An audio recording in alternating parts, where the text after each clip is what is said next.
Donald Trump is now reversing his decision to do tariffs on everyone except China. And look, markets are up like crazy. And Wall Street advisors are saying that this flip-flop was always the plan and it was all just for show. Essentially what we have is the most powerful man in the world, the President of the United States, kind of just fucking around. He's like, hey, you guys, watch this.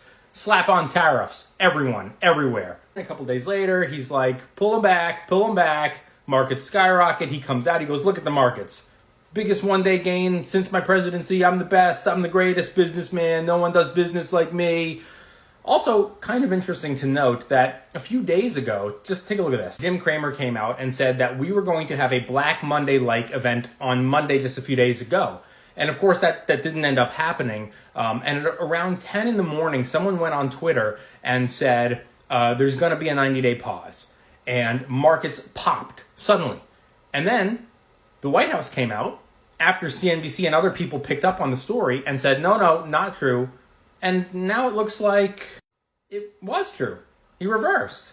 I'm sure you're going to have some people on the right saying this is brilliant. While everyone else is playing checkers, Donald Trump is playing chess. Good for him. But think about that for a second.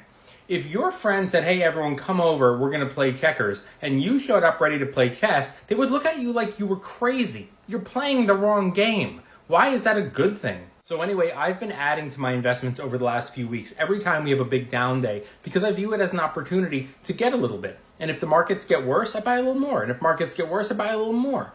And now after 2 or 3 weeks of adding slowly to my high quality stuff, you can see I'm up on everything now. And, hold on. The problem with social media is if you come out and you say the markets are going to go lower and then they go up the next day, everyone comes to your comments and go, how'd that work out for you? How'd that work? Look, stock market is a long-term game. And over the next 4 years, markets are probably going to do this an awful lot. You could be right one day and wrong the next, and then right the next, and then wrong the next, and it's going to go like that. So the strategy that works for me as a long-term investor is slowly accumulating a little bit more here and there. Now you might say you should wait for the bottom, but nobody knows when that is. Timing the markets is a humongous waste of time. So I'm going to do what's best for me. And every investor is different. And I want you to remember, you're watching me. I'm not watching you. So if I say, here's my strategy and you think it's stupid, then you don't have to do it. Laws here, just because you follow me or watch my video and you don't do what I do, doesn't mean that I'm going to show up to your house and start kicking your ass. If the markets are down after you said they'd be up, or if the markets are up after you said they'd be down, they come and they yell at you. Relax. Markets are going to ebb and flow a lot over the next few years. What matters is that you are consistent and that you are not trying to time the markets. That will drive you nuts. People have been asking me over the last few days, what time of day is best? Should I wait until tomorrow? I bought everything yesterday. Oh no, I'm so mad. I should have bought yesterday. I should have bought today. Focus on the long term.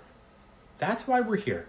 10, 20, and 30 years. I want you to think about NVIDIA here because it's a question I'm asked about all the time. Should I buy it? When should I buy it? Should I wait? Should I wait? What if it goes lower?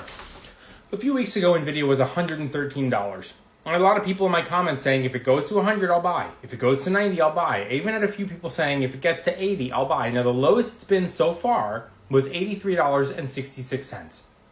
So imagine you bought it at, say, 88, because that's where I bought it on the 7th. I bought it on the 7th at 88.31. The lowest was 83 something, 83.66.